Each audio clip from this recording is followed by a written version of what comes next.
एक समय की बात है। एक राज्य में एक प्रतापी राजा राज करता था।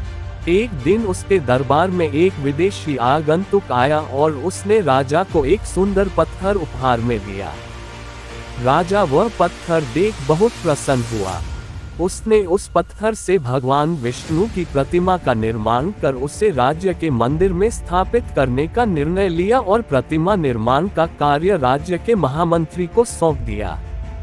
महामंत्री गांव के सर्वश्रेष्ठ मूर्तिकार के पास गया और उससे वह पत्थर देते हुए बोला, महाराज मंदिर में भगवान विष्णु की प्रतिमा स्थापित करना चाहते हैं।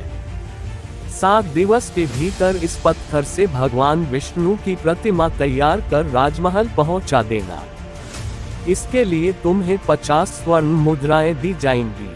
50 स्वर्ण मुद्राओं की बात सुनकर मूर्तिकार खुश हो गया और महामंत्री के जाने के उपरांत प्रतिमा का निर्माण कार्य प्रारंभ करने के उद्देश्य से अपने औजार निकाल लिए। अपने औजारों में से उसने एक हथौड़ा लिया और पत्थर तोड़ने के लिए उस पर हथौड़े से वार करने लगा, किंतु पत्थर जस का तस रहा। मूर्तिकार ने हथौड़े के कई वार पत्थर पर किए, किंतु पत्थर नहीं टूटा।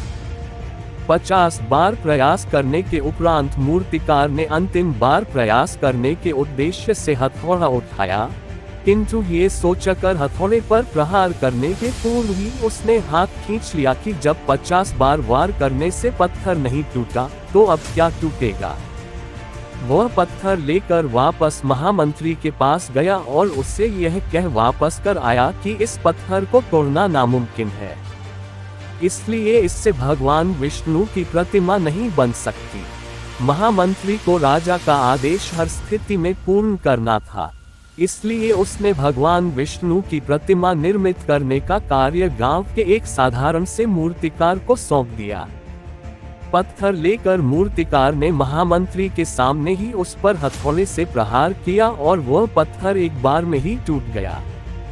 पत्थर टूटने के बाद मूर्तिकार प्रतिमा बनाने में जुट गया।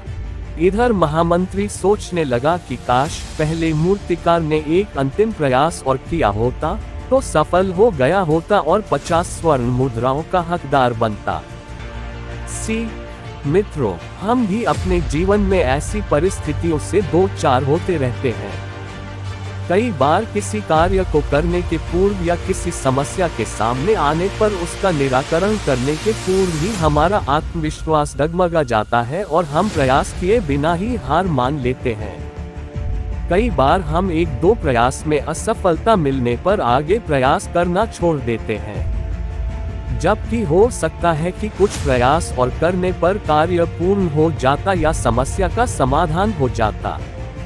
यदि जीवन में सफलता प्राप्त करनी है तो बार बार असफल होने पर भी तब तक प्रयास करना नहीं छोड़ना चाहिए जब तक सफलता नहीं मिल जाती। क्या पता जिस प्रयास को करने के पूर्व हम हाथ खींच ले वही हमारा अंतिम प्रयास हो और उसमें हमें कामयाबी प्राप्त हो जाए।